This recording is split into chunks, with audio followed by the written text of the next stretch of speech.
let's communicate. Hey guys, what's up? It's a Culture Detective here investigating your favorite films. And today I'm going to be doing a film review of the new Wes Anderson film, The Phoenician Scheme. So, yeah, in case I haven't reminded you guys for the 120th time, I went to Cannes Film Festival over the last couple of weeks. I have just came back to LA a couple of days ago, and I am going to be reviewing a bunch of films I saw in the film festival. And one of them, and probably one of the most popular films of the entire festival, is the new Wes Anderson film, The Phoenician Scheme. Now, Wes Anderson is an incredibly well-known director, filmmaker, both in the art house scene and also in the mainstream scene. He's been making a lot of very commercially successful films. Now, to put this film in a greater context, let me recap Wes Anderson's oeuvre a little bit. First of all, we have early Wes Anderson with films like Rushmore, The Royal Tenenbaums, The Darjeeling Limited, where essentially Wes Anderson revitalizes 80s and 90s classic American cinema, classic American comedies, classic American dramas, but make it very stylized yet accessible. Some of his earlier works are probably the films that the most die-hard Wes Anderson fans like the most. And then we enter middle Wes Anderson, where we have films like Fantastic Mr. Fox and The Grand Budapest Hotel. This is a period of time where Wes Anderson really owns in on his style and really just perfects it so that the style and the substance are perfectly kind of balanced out. This is also when his films become really successful in the Oscars, in the mainstream scene, on the IMDb charts. Now we enter late Wes Anderson when we enter the 2020s. We have The French Dispatch, which a lot of people thought was okay. I personally really loved it. It is sort of this anthology film where everything is so toyish and so eccentric that it sort of becomes a thing in and of itself. And the more films Wes Anderson makes, the more idiosyncratic he gets. We have Asteroid City, released a couple of years ago, which I didn't enjoy that much. I totally see its merits, but honestly, at this point, I think Wes Anderson has complicated himself so much so in a way that there's a greater focus on the aesthetics, the visual style, and less on the story, or at least so it seems. Because, truth be told, Asteroid City has a pretty layered and complex and interesting story. It just feels really, really stale sometimes because it's, as some people have pointed out, Wes Anderson keeps out Wes Andersoning himself. Now, between Asteroid City and this film, we have 4 short films from Wes Anderson about adapted from short stories by Roald Dahl, most notably The Wonderful Story of Henry Sugar, which I absolutely loved. Now, yes, Wes Anderson has become more and more stylized and less substance, but there's just something about how he just completely pummels this well-known short story with his own style and makes it so eccentric so that every single frame is filled with intention, and I absolutely loved it. Now, this kind of leads into the Phoenician Scheme, where we have essentially Wes Anderson is so filled up with his own style that he's almost become a parody of itself. And it either clicks or it doesn't click with you. There is no in between. I feel like the Phoenician Scheme will either be loved by you or will be hated by you. Those who really click with Wes Anderson's style will really love this film. And surprisingly, it clicked for me.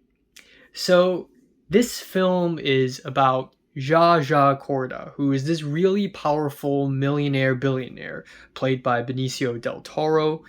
And essentially, he is about to give his inheritance to his estranged daughter, played by Kate Winslet's daughter, Mia Thrapleton, I believe is her name.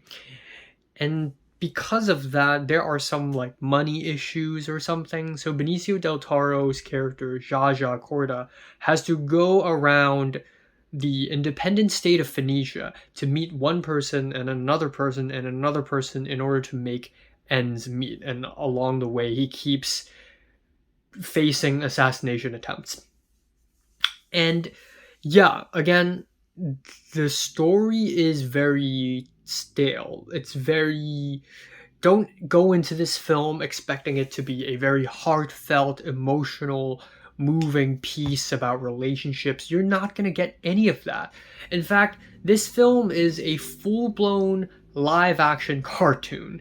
It is so cartoony, it's so silly, it's so wacky that it kind of goes full circle and becomes enjoyable again. It's just a simple, silly action thriller. In fact, Asteroid City has a lot of layers and has a lot of double meanings, and then the Phoenician scheme is actually very different because it's really simple. It's just about a guy who keeps surviving assassination attempts, and each one is more ridiculous than the last, and it keeps on happening again and again and again to the point where it actually becomes so stupid it's actually hilarious. This film is consistently funny in every single scene, in my opinion. The pacing never slows down.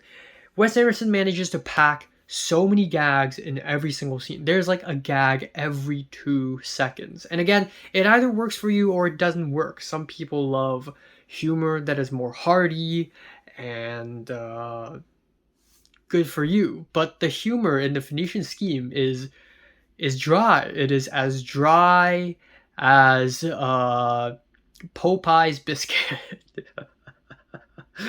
And there are just so many dry humor moments that just stick into my head days after watching this film. One of my favorite gags is Benicio del Toro getting slapped, and every time he gets slapped, it cuts to his POV. It turns right to reveal Jeffrey Wright looking at him very disappointed.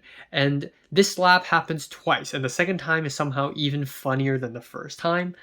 We have Michael Cera. A lot of people are talking about this. Michael Cera is such a Wes Anderson character, and apparently he's offered a role in Asteroid City, which he unfortunately had to turn down, but thankfully he was able to come back in this film, and for the most part, he had to do a Scandinavian accent, which is hilarious. And then we have his character doing karate, which is also one of the funniest scenes in the entire film. Just a side note here, both Michael Cera and Elle Fanning had to do a Scandinavian accent at some point in this film festival. Strange coincidence, but very funny. Rupert Friend playing a Rupert Friend. I'm gonna call him Rupert Friend. Plays a very stereotypical American government guy, and there's something so funny about that. There's also the suicide pill scene, which you can also find in the trailer, which is also pretty funny. And overall, the film is just good old fun. Like, again, don't go into this film thinking that it's going to be some complicated, ambitious, deeply interwoven, heartfelt film. It's not. It's just a silly movie. It just so happens to have an extremely stacked cast, and the music is also very nice. It's very subtle, and it never overstates itself. And I also want to point out that even though people are getting tired of Wes Anderson's style, not a lot of filmmakers out there right now has the same artistic sophistication that Wes Anderson has. He is still one of the most artistically and aesthetically strong filmmakers of our generation. So yeah, I don't hate this movie. In fact, I kind of like it. Ignore all the negative reviews on YouTube. Ignore them all. I like this movie. I'm giving The Phoenician Scheme a decent 8 out of 10. So, have you watched The Phoenician Scheme? Probably not, but it's coming out in LA in like 2 days, so please watch it. Comments below, let me know, subscribe if you want more, and thanks for watching. Cannes Film Festival!